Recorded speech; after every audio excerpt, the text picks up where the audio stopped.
The foreign affairs that matter. Special guests from the Ministry of Foreign Affairs. This is the MFA Updates.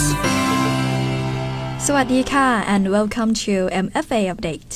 You are here with me, สศิการ ศรีเกต Today we turn our focus to an important milestone, the 65th anniversary of establishment of diplomatic relations between Thailand and Canada in 2026.This occasion marks more than 6 decades of strong and enduring partnership between two countries, covering a wide range of areas including trade, education, people-to-people exchange, and multilateral cooperation.To share more insights on this special occasion, we are joined today by Mr. Sribhongse Bunnag, Counsellor at the Department of American and South Pacific Affairs, Ministry of Foreign Affairs of Thailand.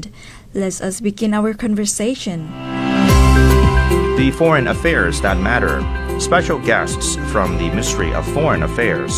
This is the MFA Updates.And now we are here with Mr. Sribhongse Bunnag สวัสดีค่ะคุณศรีพงษ์สวัสดีครับ Thank you very much for joining us today.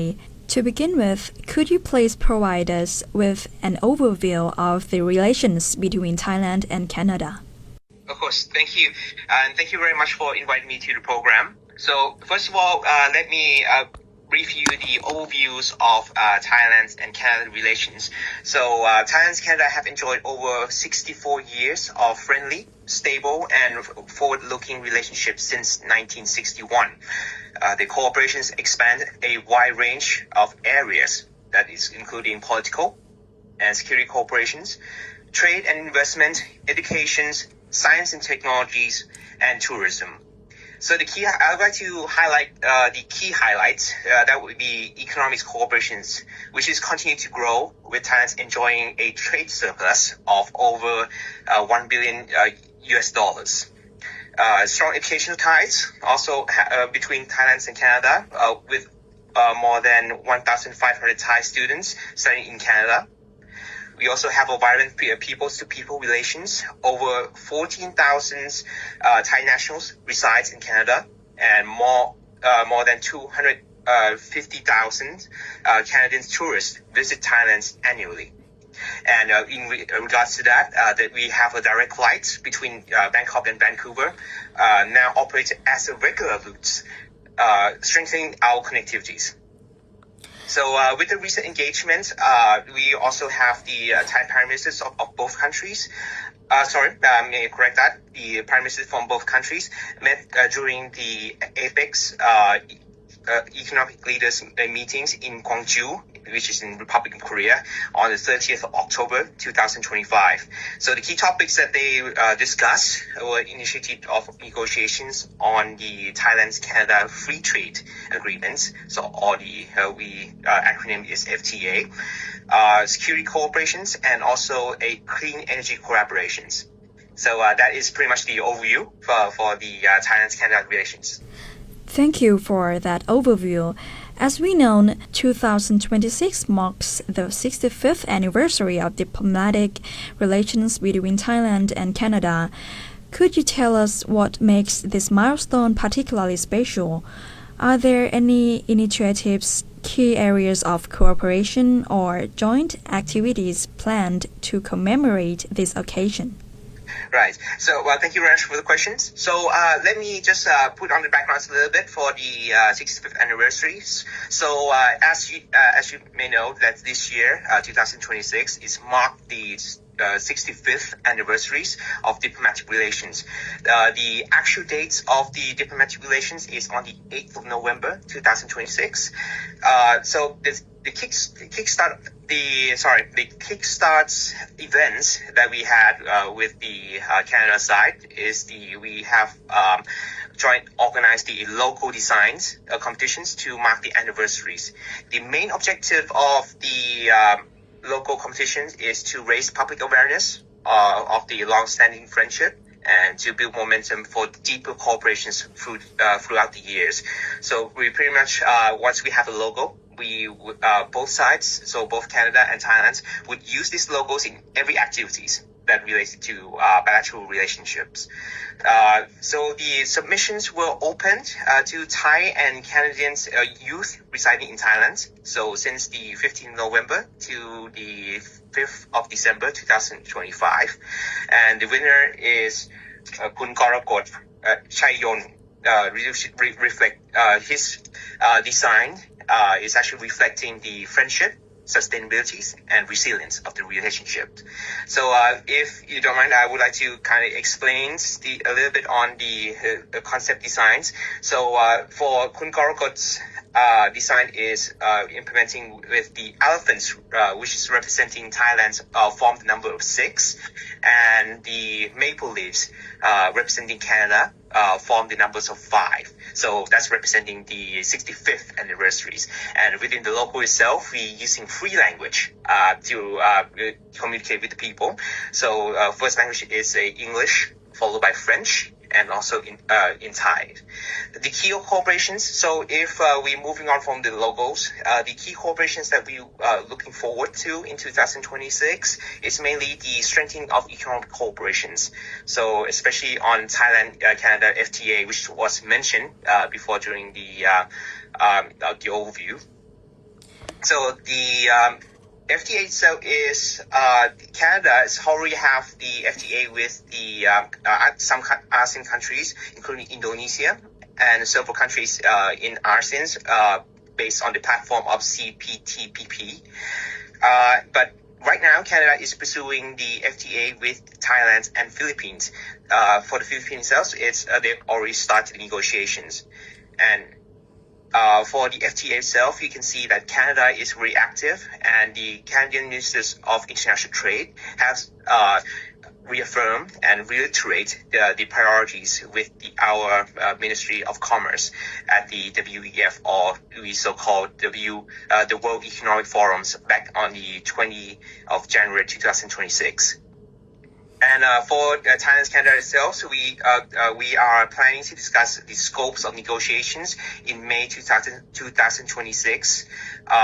That is because Canada itself already participated and also observed the Thai politics, and assume that during May 26, Thailand would have a new government and new cabinet ready to resume duties. So the timing itself for the corporations is actually reflecting the 65th anniversaries. On other areas, but also related, is that we already initiated the ASEAN-Canada Free Trade Agreement, which is we hope that we will conclude by this year. On other cooperations, we also looking forward to the educational side. So both sides are reviewing the draft MOU on the education cooperations, and there are also the cultures and people-to-people cooperations, which is at least our Ministry of Foreign Affairs under the Royal Thai Embassies are planning to organize the Thai festivals in Canada, which is expected to organize it in July 2026. Thank you very much for your clear explanation. Next, Thailand and Canada have developed a long-standing partnership over the years. In your view, how does this relationship benefit Thailand and Thai people? Yes, so to start off with, in order to answer that question, I would like to give you a little bit of the details on why we have to strengthen cooperation with Canada. So first of all, we have to look at the Canada itself, that Canada is the 10th largest economies in the world. It's also rich in natural resources such as oil, gas, and rare earth minerals. It's also a global leaders in clean energies, technologies, and innovations. So particularly the one that we have a cooperation right now is the solar energy. And Canada itself has a high qualities education system which is one of the top destinations for the international students. And the society itself for Canada is an open, inclusive societies that values human rights and equalities and diversities, which is pretty much really aligned with our stance, which is Thailand's stance itself. So when we see that mainly on the what Canada is capable of. So how does that benefit the Thai people from this relationship? So we have to see that first of all is the economic benefits. So the expanse of exports opportunities, particularly if the success of the FTA, but of course it will take a little bit of time. So the Thai products such as food, electronics, rubbers, or computer components will be easily exported. It's also attractions of the high qualities of Canadian investment. So in order to, if we have more corporations in terms of economies, we can attract more investments from Canada, which would be engaging in clean energy and also in advanced electronics. On the security benefits, if we have the more corporations with Canada, it will hugely benefits on the cybersecurity corporations, which is one of the big topics in Southeast Asia at the moment, and also globally. If we have more corporations on cybersecurity corporations, that will help the protecting Thai citizens from online scams, for example. And since we are the countries that oblige by international law for both countries, stronger regulations and law enforcement can be collaborated.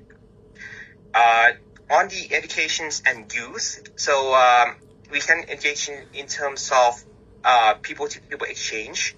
So since, as I mentioned before about the more exchange, such as the tourists coming in and also the upcoming MOUs on educations, that will strengthen our education capacities, which is also will strengthen Thailand's human capitals. And so on the people-to-people and culture benefits, we would also expecting if more cooperations and a good relationship, expected increased tourism flows and potential growth in film productions corporations. There's also a saying that if we have a better understanding in terms of people-to-people, that would encourage deeper mutual understandings, which is a long-term investment that supports smoother cooperation across all sectors. And that's pretty much it for this part of the questions. Thank you very much. And now comes to the last question. How can Thai people themselves contribute to strengthening the relationship between Thailand and Canada? Yeah, so for this one, I have to answer questions in terms of my personal experience and capacities. So since me and my colleagues, we have been working with the embassies of Canada in Thailand very closely, and we have good opportunities to experience their friendship and also get to cooperate with them many times. And also in my personal capacities, I also have a chance to visit Canada during my time for the Congressional Fellowship in the United States, and which is I have opportunities to travel to Canada to study about the Canadian Parliament, which is allowing me to experience the cultures in Canada. So I found that the Canada people are very friendly, open-minded, and very receptive to new cultures. So I would have to say that it's not that hard for the Thai people to make contributions to or to play the role in strengthening relationship with Canada. So one of the things that we can do is that during the Thai people, for the Thai people who are traveling to Canada, is to respect the local laws and regulations and be positive representative of Thailand in Canadian societies. And second of all, for the Thai people at the domestic levels, we can offer a warm hospitalities and provide accurate, helpful information to the Canadian visitors or any Canadians who resided in Thailand, so they may gain a good understanding and positive impressions of Thailand, and also gain the new insights that we can provide for them. Thank you for sharing these insights. It is clear that the partnership between Thailand and Canada continues to grow and create meaningful opportunities for both countries. And on behalf of our audience, we sincerely appreciate your time and your valuable insights. Thank you once again for joining us today. ขอบคุณและสวัสดีค่ะ ขอบคุณครับ Thank you very much. The foreign affairs that matter. Special guests from the Ministry of Foreign Affairs. This is the MFA Updates. And that was Mr. Sribhongse Bunnag sharing us about the 65th anniversary of Thailand-Canada diplomatic relations. It is not only a celebration of the past, but also a gateway to future opportunities and stronger collaboration between two nations. And that brings us to the end of today's MFA update. Thank you for tuning in, and we look forward to having you with us again in our next episode. I am สศิการ ศรีเกต สวัสดีค่ะ The foreign affairs that matter. Special guests from the Ministry of Foreign Affairs. This is the MFA Updates.